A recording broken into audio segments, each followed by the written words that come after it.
Good evening and welcome to Latino Talk TV. I'm your host, Jose Luis Jimenez. And I'm Ben Mendez.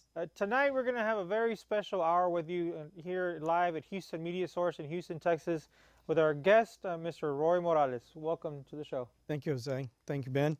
All right, well, what we're going to do today is actually we're going to spend a quality hour getting to know the candidate along with a lot of the ideas of what's going on. He's a candidate here in Houston right now. And it's a great opportunity for us to find out, what he cares about and how he really wants to make a difference for the community. But before we get into the, Roy specifically, we're going to get into some current events. So, Ben, what's been going on in the city today? Well, I think everybody has been talking about this. Houston Texans, 2-10.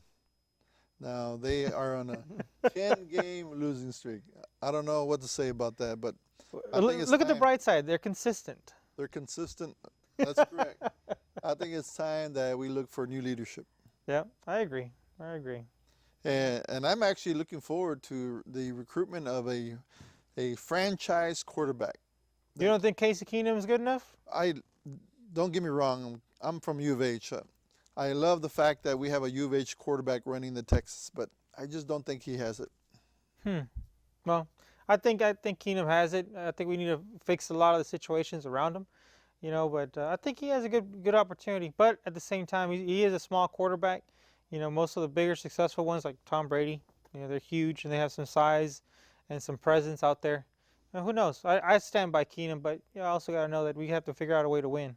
So are you for keeping the coach or you for the coach? No, coach? I think we need new leadership. When you lose that many games, you need new management in place. I think it needs to go all the way across, and also we need to find some new players out in the field that can protect and also move the ball better.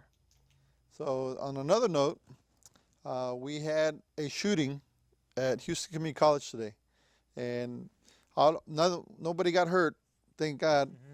So there was no alert sent out because it happened right away, so the students were not notified. But obviously there was a domestic case on campus at Central, and apparently somebody tried to run over a police officer. And so the police officer shot. Wow, it's a terrible situation. How a lot of things are happening out in the universities, but who's responsible for those? I mean, do we need more security on the campuses?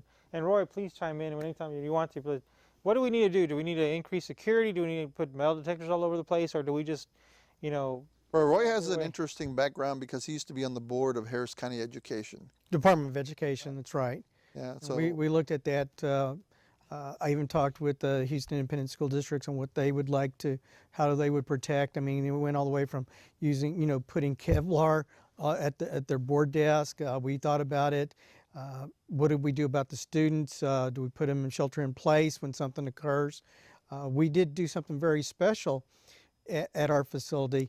We purchased 2 chemical detection systems. One we put on the outside of the school over on the east end of town off Highway 90, which is really close to the chemical plants. And this system was tied into the principal's computer, so if there had been a spill, we'd get an alert right away, and it gives us probably an extra 15 to 20 minutes to prepare. We also took another detection system and we put it inside right behind the metal detector, so when the students came in, it would check to see if the students had been around a meth lab. So we used it, one for being able to cut back on drugs on the campus, but also for security in case there was a leak. that's Very interesting. I wonder what's going to happen at the high school level. We have all these incidents at the schools, even in junior high, where you have kids bringing guns to school. What are your thoughts on, should teacher be allowed to have guns? Well, I know there's been discussion, one of the parties here, about doing that. I think we need more metal detection systems first. We've lost pride this generation. We've talked about it at our board meetings. We've got to get control of our students again. They need to respect our teachers. And you probably were aware of this, and Ben, probably you too, when you were going to school, it wasn't the teacher's paddle that you worried about. It was going home and getting your dad's paddle because something had happened. And so you behaved when you were in school. We've lost that. We've lost the respect for the teachers, for the principals, for the administrators. We need to get back. We need to fix that. We need to focus our children back on what's important. Education. We've lost it. If we get them focused on not just the college work, but some of these students, they're not bound for college. They may be great with the car or an AC unit. We got to look and go back to maybe some possible vocational classes and courses where they're going to enjoy. They're going to forget the guns. They're going to want to build that car. Let's go to the national level now. You had mentioned earlier that we had a straw poll done to find out who would be in the lead if they were to run for president in both the Republican and the Democratic Party. Right. And what you told me was that Hillary was way ahead of Biden, Vice President Biden, as far as the straw poll was concerned. Yeah, I was watching Fox News. You know, imagine that, right? No, but I was watching one of them and some other news stations, and they put out there that Hillary Clinton was out like 62% ahead of Biden and any other candidate. So the leader right now is Hillary Clinton, and then second place was Joe Biden with 12% of the potential voters. You know, and I think that's pretty astonishing, especially, you know, since we have a sitting vice president in place that, you know, depending on how you want to look at it, it hasn't been that terrible and hasn't been that great. So it's kind of it's an expected, you know, next step for them. But, you know, we'll see. They're talking about how he's staying away from all the bad things like Obamacare and all the mishaps that are out there because he hasn't been involved with those, and he's really starting to take credit and position himself with all the supposedly successful things that have happened in the Obama administration. You know, so I'm interested to see what's going to happen because the election is right around the corner, and there's going to be a lot of campaigning coming around. Well, you got to remember that we have Kerry, who's very interested in running for president as well. So but he's already lost. I mean, that horse has already been ridden. Well, I mean, Biden and Hillary lost too. Yeah, but it's different. I think, you know, what's his situation? You know, he's riding the coattails of the seat that Hillary Clinton had. But it'll still be very interesting if you have those three Democrats running for president. As you know, Hillary came very close last time. She had a lot of the women's support. So I foresee that's going to happen again.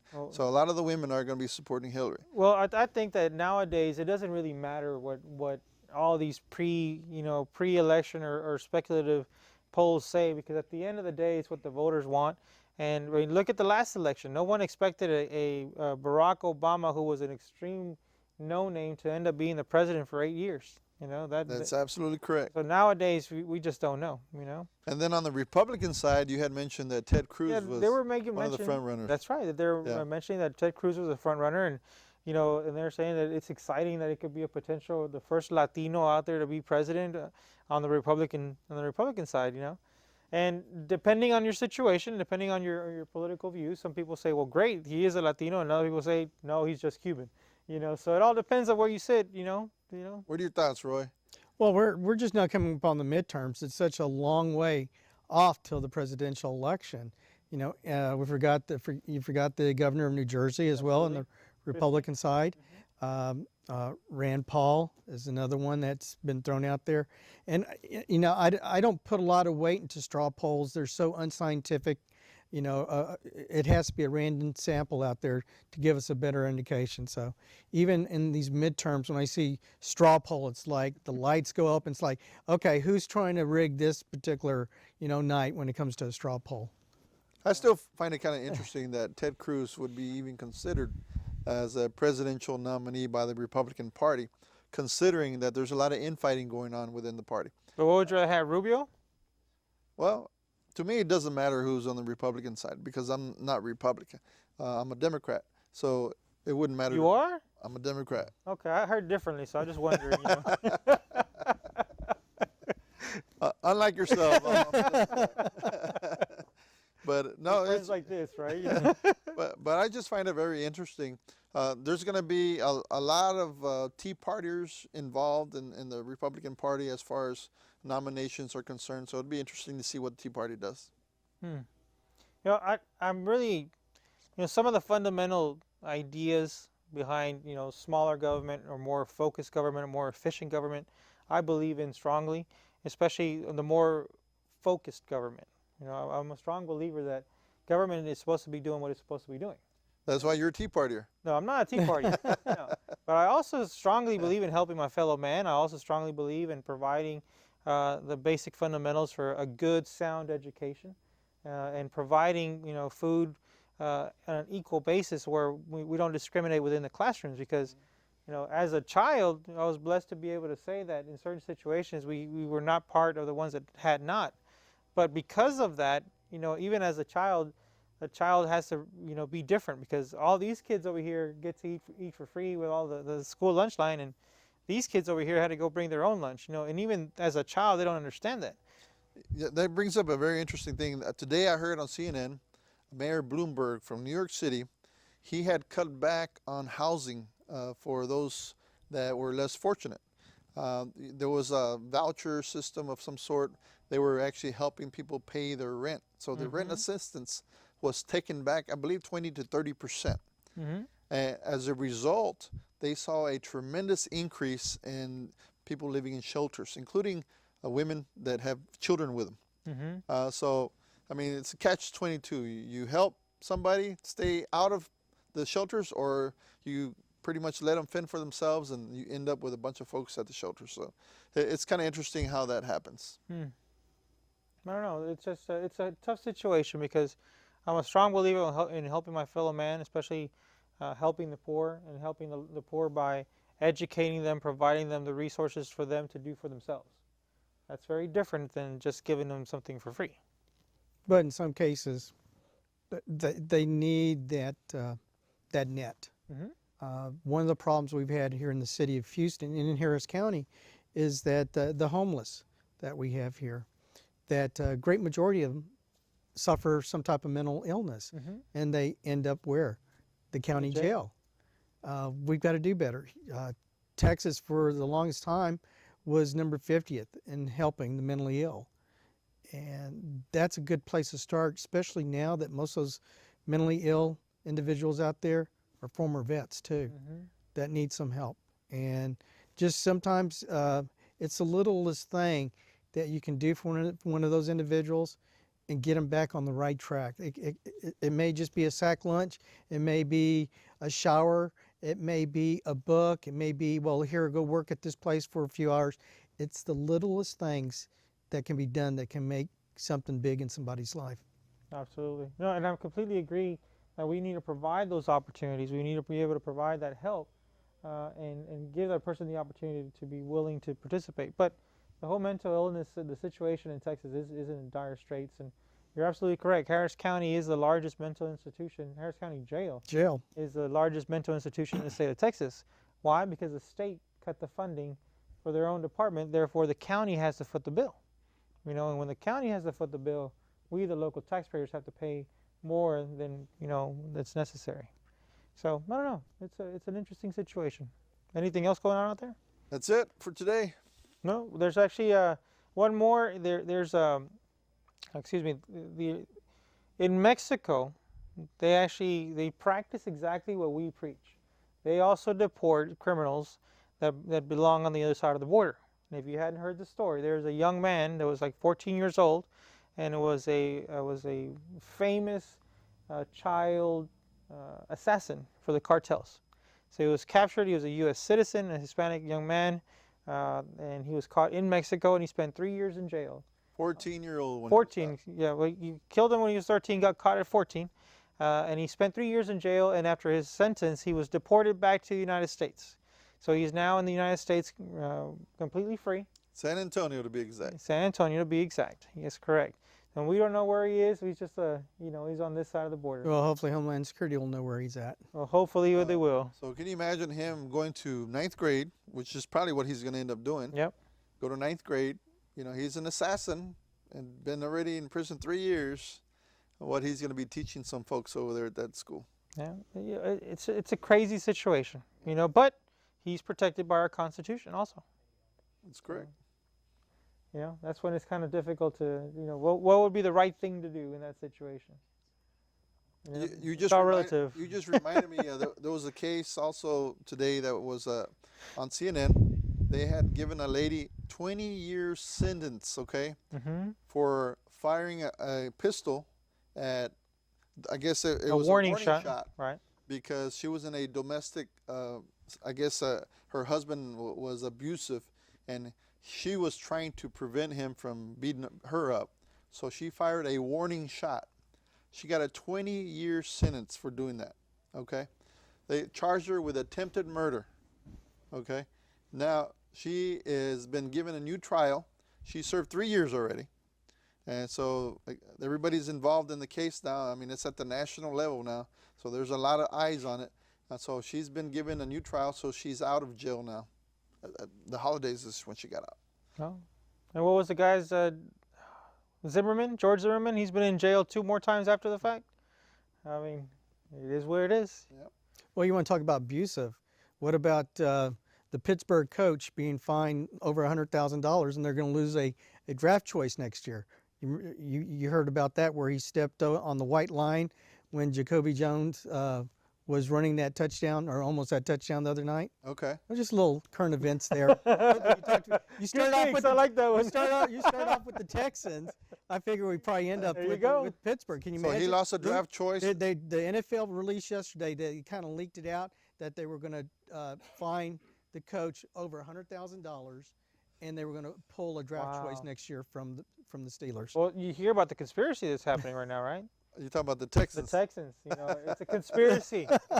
We didn't lose fair and square. No, this is it's kinda their like the fault. Watergate of the Texans. From football to politics, back to politics, back to football. Well, since you mentioned it, you might as well tell the viewers what you're talking about. Oh, sorry.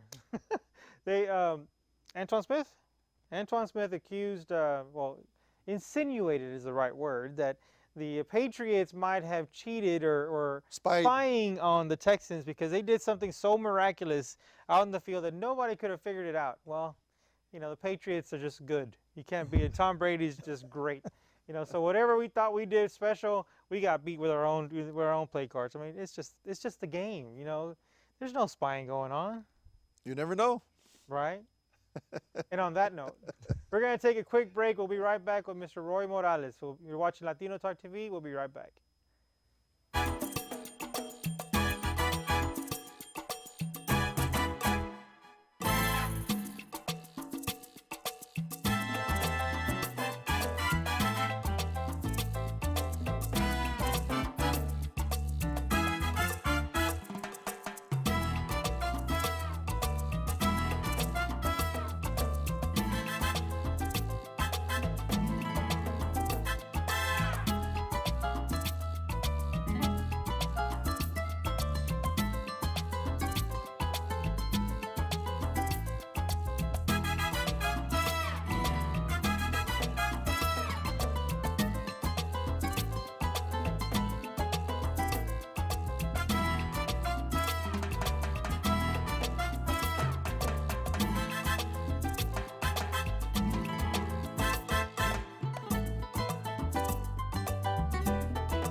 You need to tell the Chronicle that.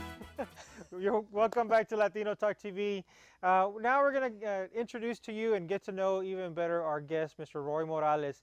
He is currently running for city council and he's in a runoff, so we're going to let him explain to you exactly the position that he's running for. But the most important thing that we're going to do today is actually get to know him and where he comes from and why it's so important to be active in our community and his ideas and some of the things that are going on. So with that, Mr. Roy Morales, thank you so much for coming to the show. Well, I appreciate both of you having me here. I think it's very important to reach out to the Latino community to talk about Roy Morales and what he's done for his country, his state, his county, and even his city. And it all goes back to the year 1900. when he Well, I had to was go born. back Oh, and way forth. back. Let's go. When he was born. We had a great storm in Galveston, Uh-huh. and my great grandmother held on to her 2-year-old son, which happened to be my grandfather, and she lost 2 of our other sons during the storm. And so they survived the night, and they were one of the few that survived the great storm. After that, they moved over here to the east end of town on Avenue J and 72nd Street, where she lived till the day she died. And learned a lot from my parents, that learned something from her father, and then my great grandmother. So I'm a product of this East End here. My great grandmother, Sally, was always there for the community. We're talking about the generations that were coming in the 1910s and the 1920s. She was always there. If it happened to be, she had her cow, she happened to, milk the cow, she was giving it out, she was giving clothes out, she was always helping the community. And I remember a story where there was a time where the city of Houston decided no more cows. Well, they couldn't take her cow from her. She put up a fight on that. And that's what I do. I put up a fight when I think something is wrong. So after that, my mom is native Texan as well. She met my father, who was in the Coast Guard, and I was born on the island, so I'm a BOI. And we lived there a couple years, and then my dad relocated to Dallas, and spent my youth there. And as soon as I could, I joined the United States Air Force, and I was stationed from Illinois to California. I worked on the early shuttle program. It was never launched out of Vandenberg, but we were working some of the weather information that was being collected at the Space Launch Complex 6 there. I received a degree to an ROTC, went to the University of Texas at Dallas, graduated summa cum laude, and then I went to go work on the flying space shuttle program out of a place called Sunnyvale Air Force Station. Maybe you've heard of it. It was known as the Blue Cube. And having been in the intelligence community, which we just talked about during the break, the Blue Cube was responsible for our Department of Defense satellites. So I did that for a few years. Again, the Air Force decided to send me for my graduate degree this time. Went to a place called Wright-Patterson Air Force Base, Dayton, Ohio, and received a master's degree in space operations. Was also selected to work on a PhD program, but the funding was cut, and I then was reassigned to Los Angeles Air Force Base to work on President Reagan's SDIO program. And STIO stands for? Space Defense Initiative Organization is what it was at the time. And now it's National Missile Defense. It's had several names. But worked on that, and then worked on another program on the shuttle again. And then I had an opportunity to come back home to Texas, San Antonio. It was at the time Kelly Air Force Base, later renamed Lackland because they sold part of Kelly off to the business community. And it's also known, and for anybody that's been stationed there, Security Hill. Yep. And it's had many names where I was. During the Vietnam War, it was the Electronic Warfare Center. Then it became the Joint Warfare and Command and Control Center. Then the Joint Information and Operation Center. So it's had several names. And then right next to that complex was the Air Force side of the house that worked on operations within. They provided intelligence information for the Air Force units out there. So I did that for a few years. We had teams that were set up, could be Navy, Army, Air Force. For me, I was responsible for Europe, so I also had a Canadian working for me. So it was a very unique opportunity to have access to a lot of information, a lot of intelligence, and helping the commander-in-chiefs around the world. So I did that for a few years, worked strategic command as well, and then I decided to go ahead and retire. And I had the opportunity to work for the city of Houston, where I was the first chief technology officer for the Houston Emergency Center. And within about 6 months of my assignment there, the assistant chief of police, Jerry DeFord, decided to retire. Now, Jerry and then John Bales, who worked for the city, he was the public safety director.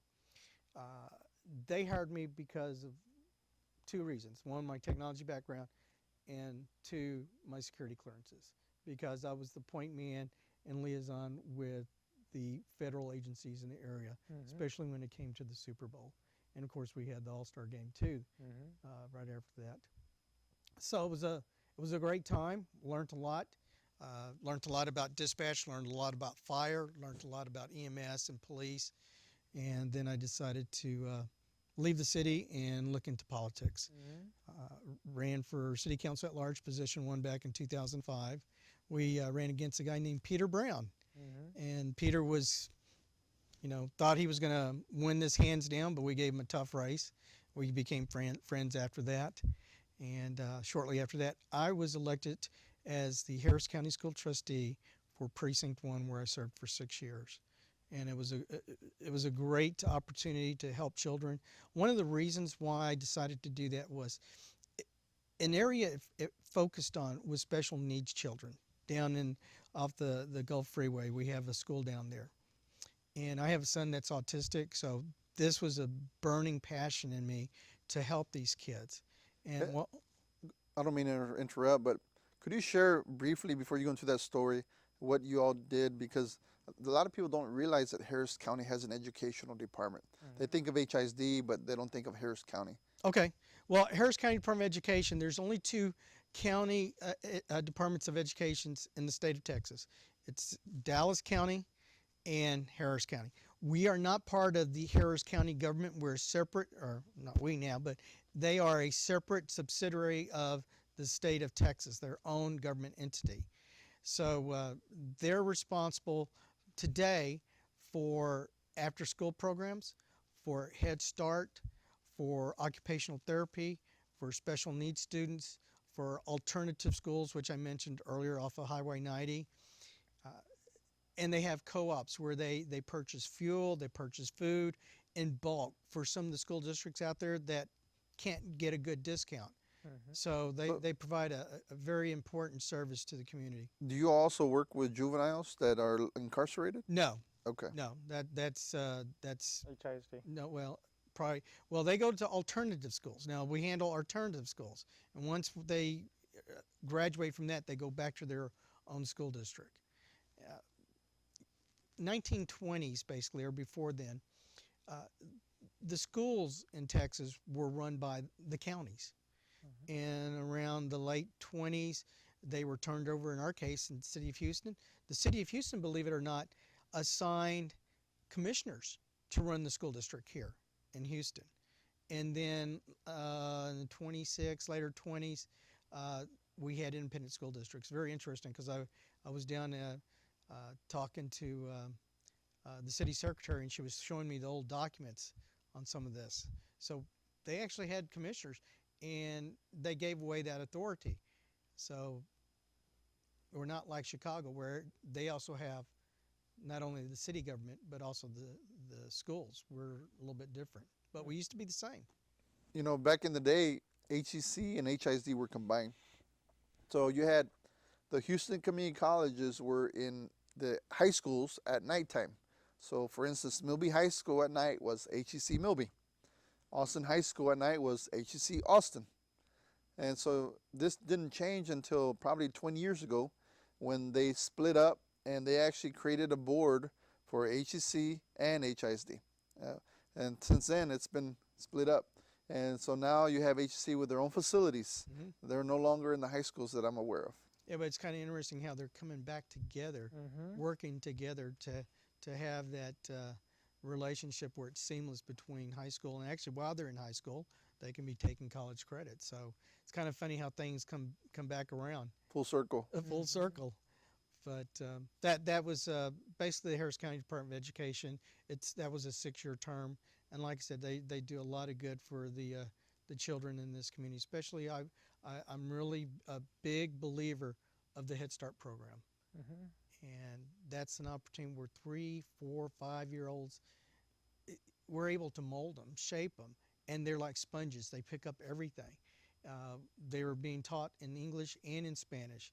I wish we could teach another language. It's the greatest opportunity to have a child learn many at one time. I think that's been a good program. Some say it hasn't really brought out what they thought it was going to bring out in the 60s, but the director for Head Start at the Harris County Department of Education is a product of the Head Start program. Cool. So I think it does work. So you were talking about the your child. You said you were very passionate about the programs provided to autistic children.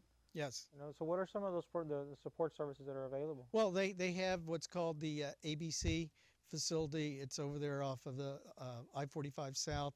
It's for special needs students, the children that are autistic, that have some type of mental disability. Where's it at exactly in 45? Oh, it's right there, 45 and 610. So it's 45 South and 610. Just Woodridge? north of 610. North of 610 and east of 45. So it's by Woodridge? Yeah, but Right there in the little south of Woodridge. Okay. You go by, you'll see the Harris County Department of Education sign. Wow. I've never seen it. So for the viewers that are out there and they have a special needs child, so they can contact, I'm assuming, Harris County Educational Department. Well, actually, they work through their school district. Okay. On something like that, but they need to know that that it's available. And what they do is they transport from their school district, let's say HISD, to the Harris County Department of Education on an HISD bus, and then they pick them up and they take them back to their homes. Do they do testing there also? Like if someone has an autistic child that needs to be tested, or do they rely on HISD? Usually that's done at the school district. Okay. And then they get them into the program there. Okay. What's also nice is that we help the whole area. We're really a 7-county region when you think about it. And so we have students from Fort Bend. I know there's complaints, well, why are we helping Fort Bend students? Well, they charge an out-of-county fee. So it helps to offset some of the cost here in Harris County, and we're still helping a child.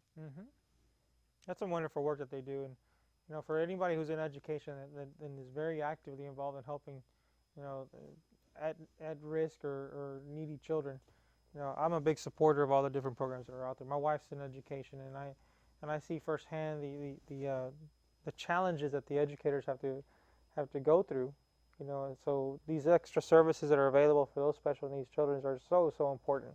So I thank you for supporting those. Oh, you're welcome. And you're welcome. so you were in the military. What rank did you retire? Lieutenant Colonel. Lieutenant Colonel. Awesome. And since you were there, I was enlisted. So. But you were on the Air Force side. Yes, I was in the Air Force. He got booted. He was too smart. Well, we were talking about this earlier. I've been criticized by some out there because I mentioned, knowing certain things, but you can vouch that we know a lot of things. Absolutely. We'll go to our grave, Mm-hmm. and where there's some really bad people out there. Yep. And I'm just here to make sure we protect the citizens of Houston. That's why I came back here in the first place. Yeah, and for those that don't know anything about the military, number one, there's 2 levels of military. It's when you go in, you're enlisted. If you don't go in with a college degree, and then there's the officer level. And when I went enlisted because I didn't know anything about the military. I'll be honest with you, I joined the military to run away from home. It was the best thing I ever did in my life, and I got back on my feet. But anyone who's an officer and serves honorably and is able to retire, especially at the rank of lieutenant colonel, that's a tremendous feat in itself.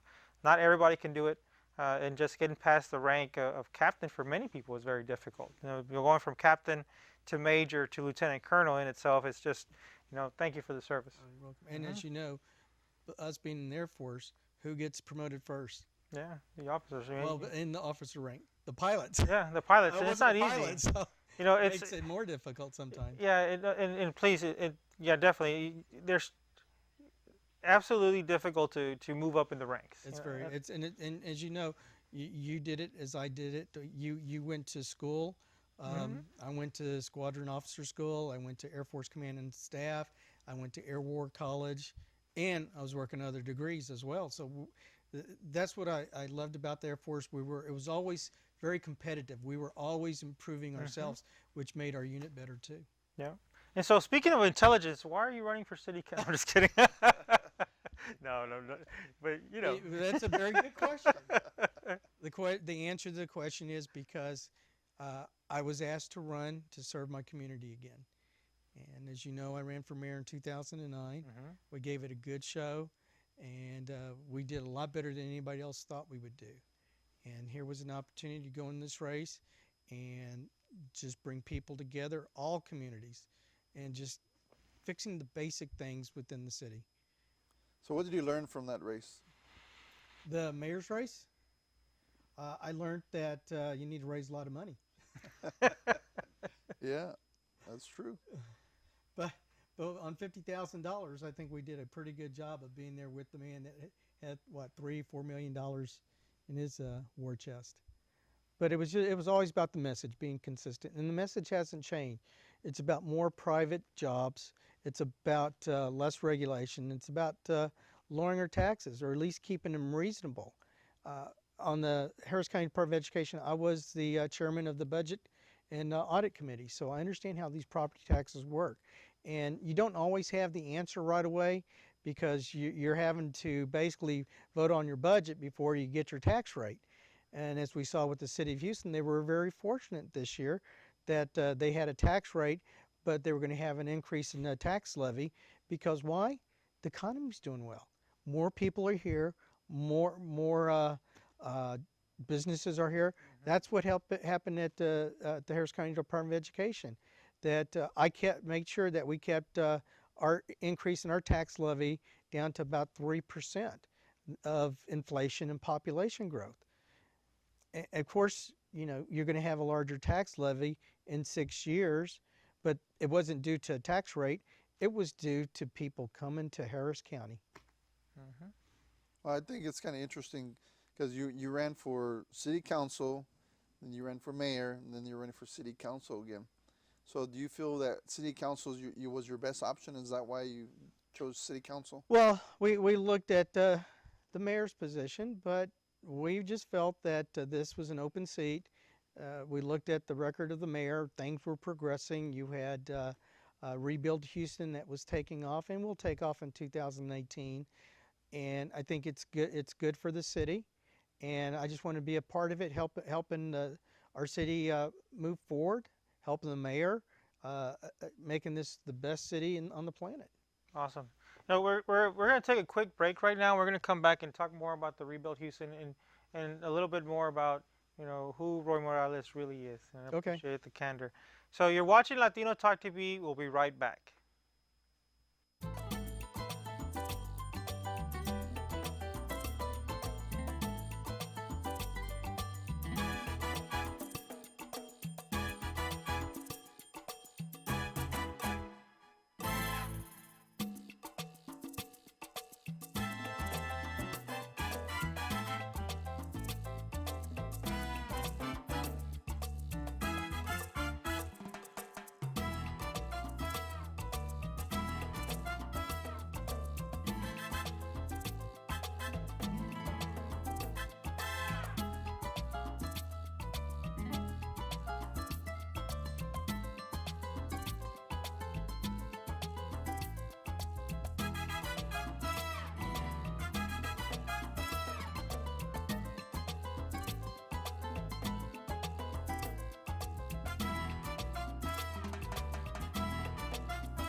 Welcome back. You're still watching Latino Talk TV, and we appreciate you staying with us.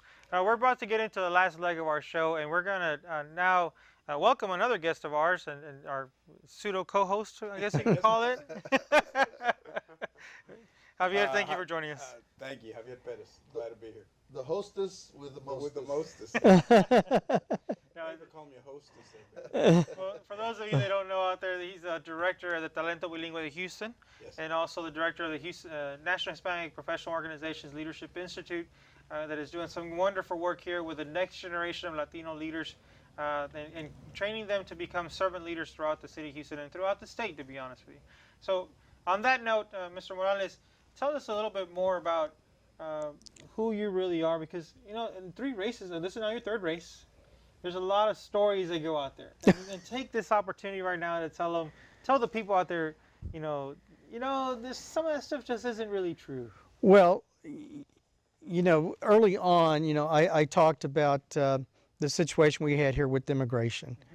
And one of the things that was said in the Chronicle interview the other day between me and my opponent was that he wants to make sure that police officers can pull somebody over and ask them for their papers. And I won't stand for it. I told the Chronicle editors, and they didn't bother to print this at all. We're not going to be profiling any community out there.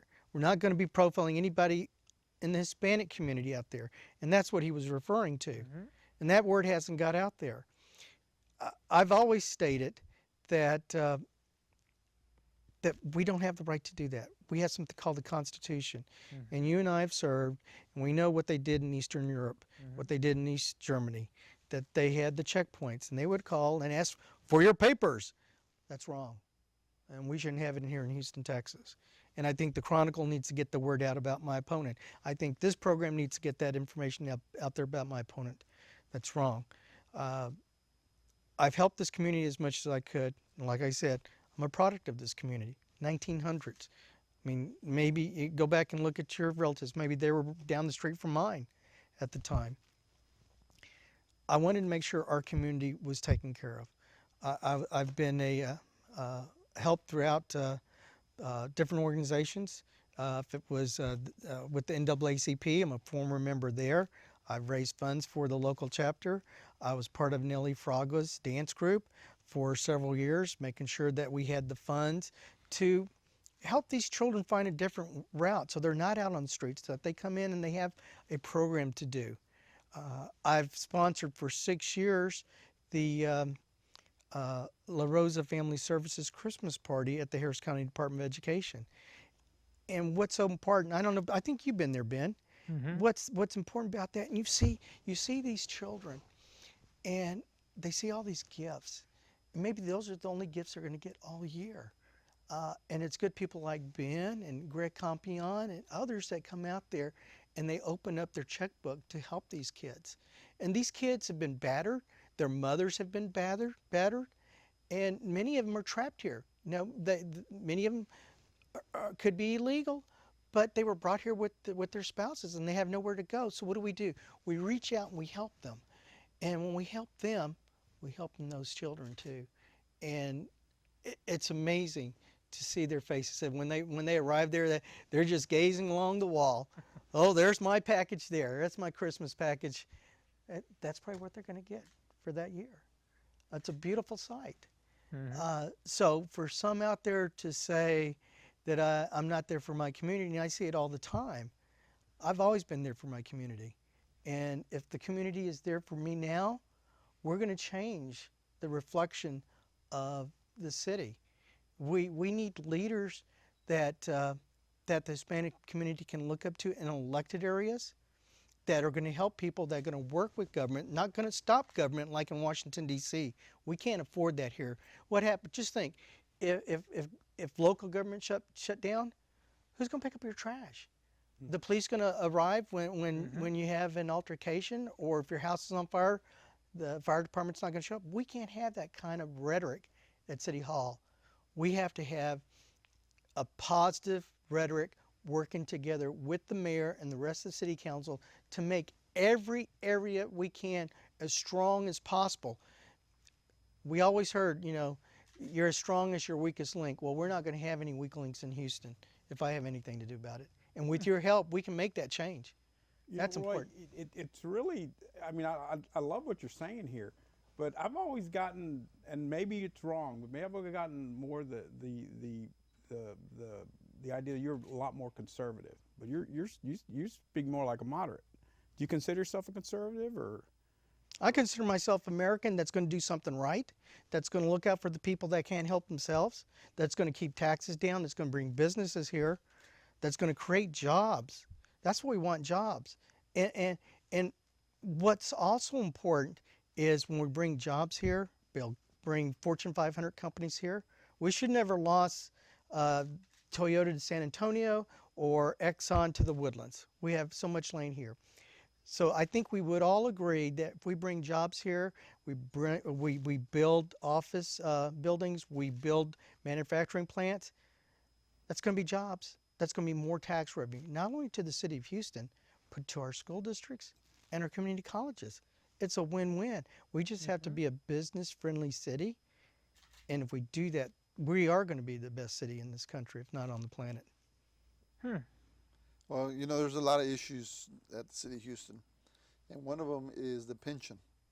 What are your thoughts on how the talk right now is about doing away with pensions? What are your thoughts on that? Well, there's talk about going from a defined benefit to defined contribution. I heard one of the gubernatorial candidates mention a combination of the both. But if we follow my plan of more businesses here, we're going to have sufficient funds to take care of people.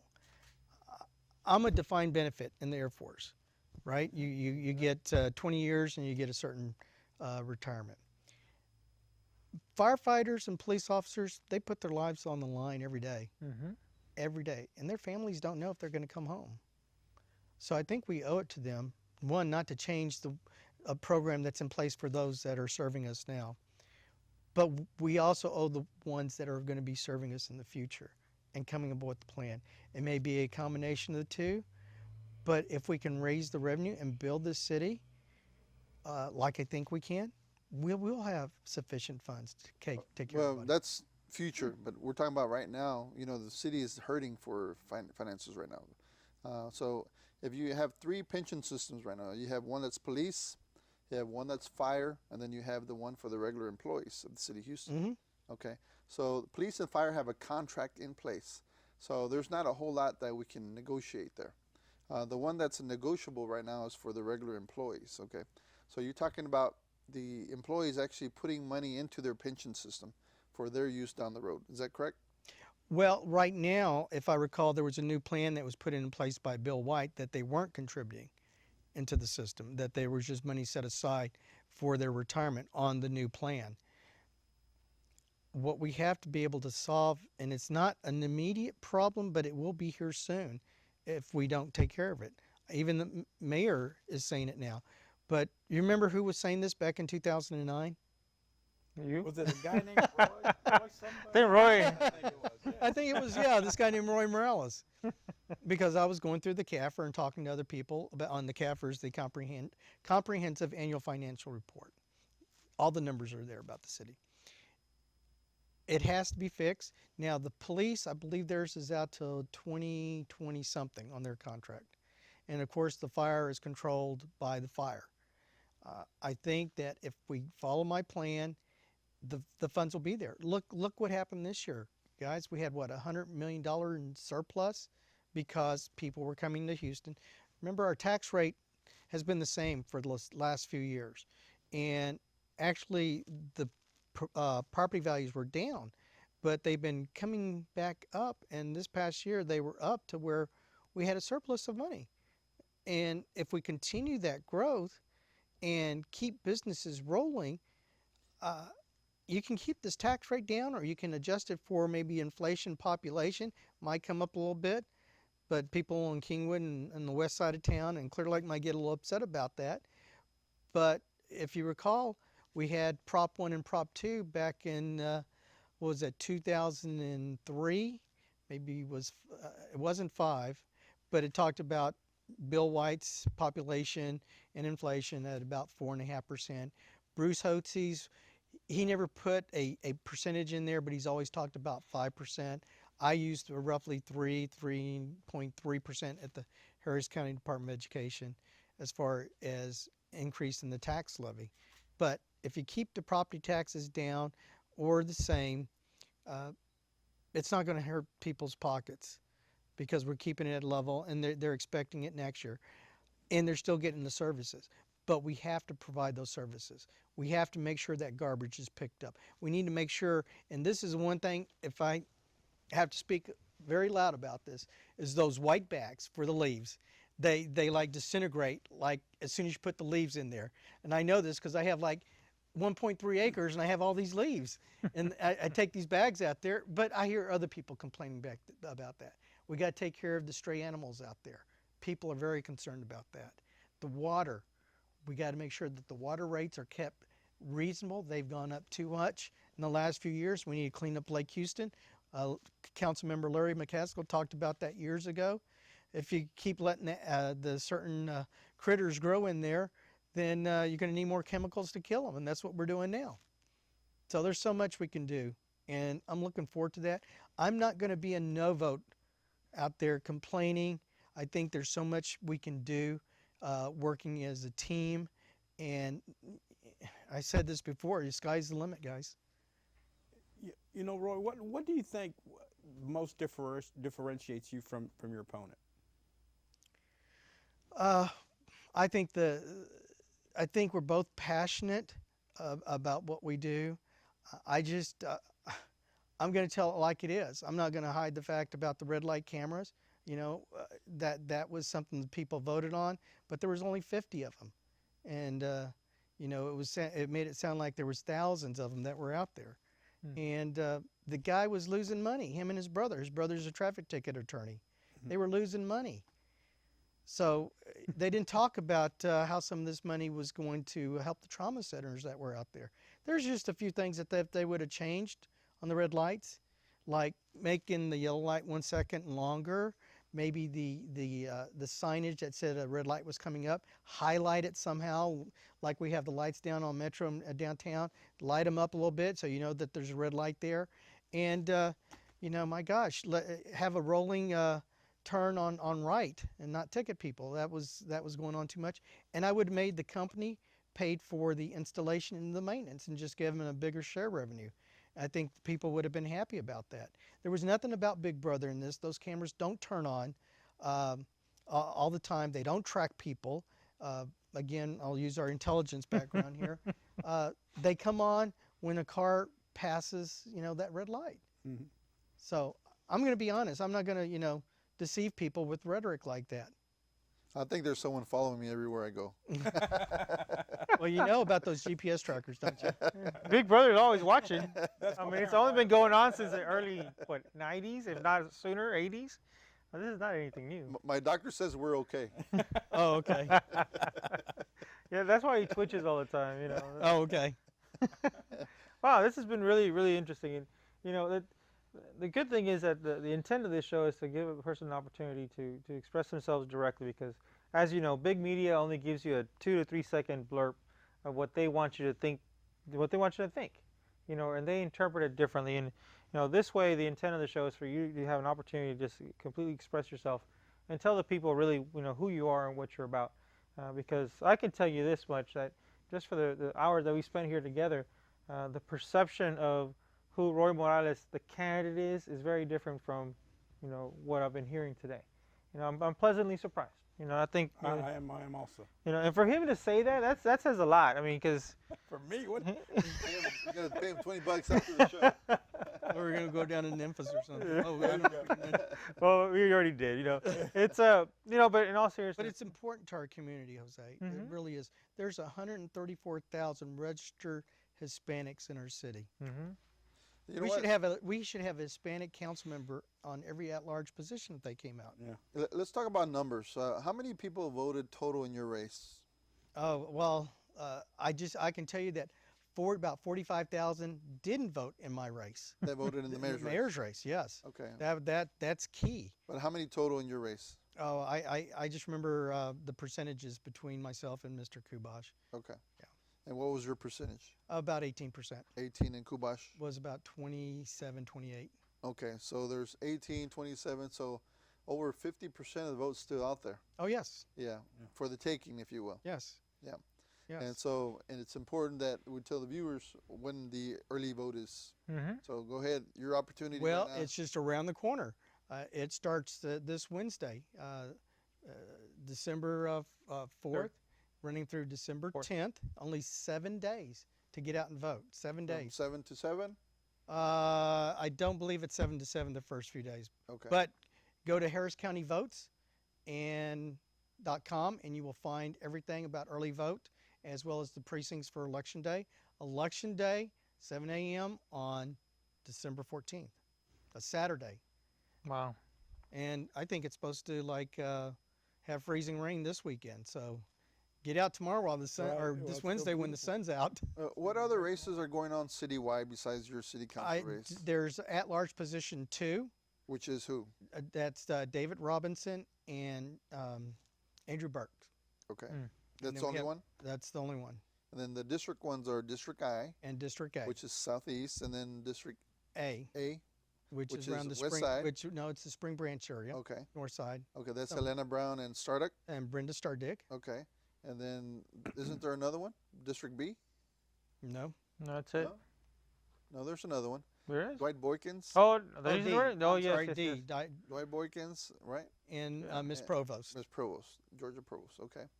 And I didn't mention the names for District I is Robert Gallegos and Gracie Gracias. Yeah, so there's a lot of races for the viewers out there to get out there. There's a reason to vote. So we have some competition here that we have Roy Morales against Kubash, which is a very important race. Mm-hmm. So we need to tell the voters to get out there and vote.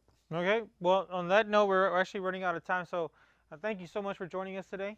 And voters out there, if you're sitting out there watching the show, go vote in 2 days. Whatever you do, just go vote. HarrisVotes.com or HarrisCountyVotes.org. Google it. Whatever you have to do, but go vote. And on that note, you're watching Latino Talk TV. Have a great night. Like the screen.